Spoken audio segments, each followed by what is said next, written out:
Hey guys, Sue's here. Welcome back to another What's for Dinner on Keto. What to eat on your keto diet, easy keto meals. This week we are doing 4 new recipes. They are easy keto Instant Pot recipes.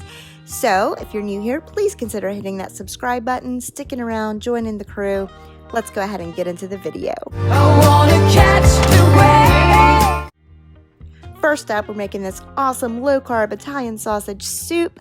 I will link the recipe that this was inspired by down below, though as always I change up the ingredients quite a bit. So to start with, I'm taking a pound of Italian sausage, and on the saute function on the Instant Pot, I'm just going to brown that and break it apart. Once I have that nice and browned, I'm adding in 2 stalks of celery and a medium onion that are chopped really fine. Just did them in my mini processor. Then I'm going to just cook those on the saute function until they soften a little. I'm going to add in a can of tomato sauce. This is no sugar added. Make sure you read the labels because they try to slip it in on you. Then I'm going to add in a teaspoon of minced garlic to that. And 32 ounces of beef broth. This is the full sodium one, so I'm not going to add additional salt. After I get that in there and mixed in, I'm going to add my seasoning combo, which is going to be a teaspoon of basil, 1/4 a teaspoon oregano, 1/4 a teaspoon red pepper flakes, and 1/4 a teaspoon black pepper. Once I have that all mixed up, I'm going to seal my Instant Pot up and go ahead and put it on the meat stew setting, and I'm going to cook it for 30 minutes. Here it is all done and plated up. This was spicy. Little spicier than I anticipated, but super duper good, hearty, and filling. Next up, we have this awesome Instant Pot white chicken chili. This is so delicious, just the right amount of spice, topped with a little cheese. So to start with, on the saute function again, on the Instant Pot, I am putting in a tablespoon of butter, melting it, and then I'm going to add a medium onion diced up and just saute that together until the onion gets semi-translucent. To that, I'm adding in a pound of diced chicken. I'm just using like thin chicken fillets that I chopped up. And I'm going to continue to sear those on the saute function until they get mostly cooked through before adding some green chilies. I just used 3 4-ounce cans of green chilies, drained the juice, popped those in there, and then my seasoning mix, I did a teaspoon, just shy of a teaspoon salt, 2 teaspoons cumin, 2 teaspoons of oregano, and a teaspoon of black pepper. Mix that all up together, and then I'm adding in 4 cups of chicken broth. I did use the low sodium chicken broth for this, which is why I added the salt, and about a pound of cauliflower. And I did those in the reverse order of what I'm telling you, but you get the drift. Once you have all of that in there, you just combine it all together really well and seal up your Instant Pot. I cooked this on high pressure for 30 minutes, and then I did a natural release on it.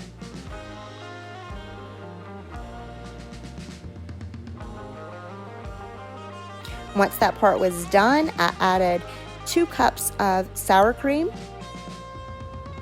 and a cup of heavy whipping cream, and I just whisked that in to the chili.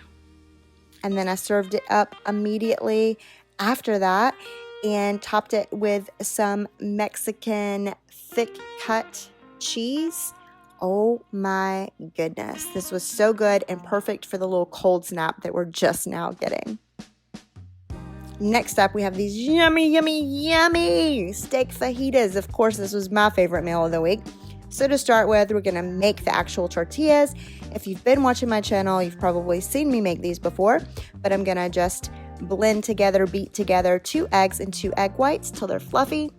Add 6 ounces of cream cheese to that mix and beat it until it's nice and creamy.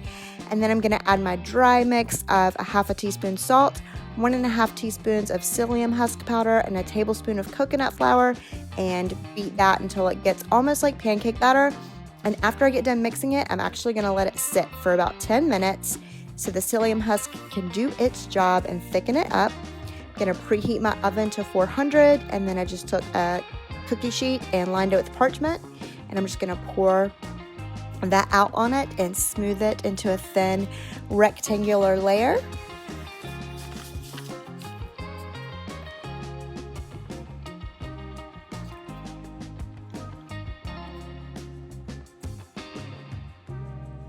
And then I'm just going to pop this in the oven for 10 minutes until it gets a little brown on the edges. For my actual fajitas, I'm taking a pound of round steak. I just sliced it against the grain into thin strips. Went ahead and seasoned it with the usual suspects for taco seasoning: cumin, oregano, chili powder, garlic powder, onion powder, salt, pepper, paprika. Topping it with a half a cup of chicken broth. I would have used beef, but I'm out from earlier in the week. And for this recipe, I'm just going to use a frozen bag of onions and peppers, red and green, and pop it in there high pressure for 5 minutes. And meanwhile, take these out of the oven and I'll just slice these into 6 sections.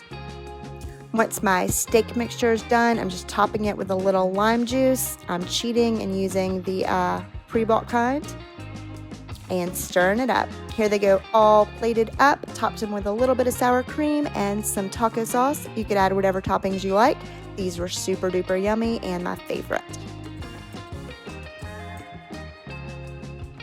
Last up for the week, we made a gumbo inspired dish. And by gumbo inspired, it is full of andouille sausage and tomatoes. You are going to want to watch your portion sizes with this one because it does have the peppers, onions, and tomatoes. So to start with, on the saute function, I'm doing avocado oil, about a tablespoon, and then I'm adding a pound of, again, chopped chicken breast to that, and I'm going to cook that on the saute function until it gets mostly done all the way through before adding in a pound of Cajun andouille sausage. This is a pork andouille sausage. It was already fully cooked, so that's why I did the chicken first. Just want to get a nice sear on it. After that, I'm going to remove the meat and just put it into a bowl to the side for now. And then go ahead and add my veggies back to the Instant Pot. So for this, I did a medium onion and 2 stalks of celery chopped. Saute those a little before adding 3 green bell peppers. They are really finely chopped because I really overdid it with my mini processor, but I was feeling lazy and didn't want to hand chop all of these veggies, you know what I'm saying.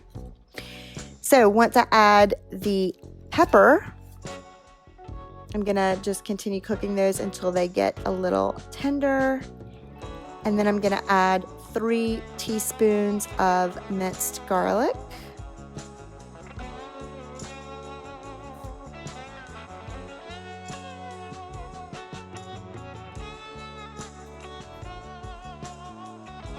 And then I'm adding some tomatoes. I just used 3 14.5-ounce cans of diced tomatoes and with no sugar added, of course, and I just drained the juice from those.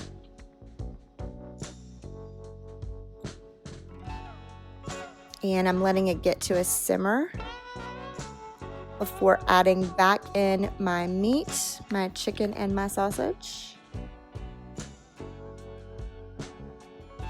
And my seasoning mix, which is a teaspoon of salt, a teaspoon of thyme, a half a teaspoon smoked paprika, a half a teaspoon crushed red chili flakes, 1/4 a teaspoon black pepper, a 1/4 a teaspoon cayenne.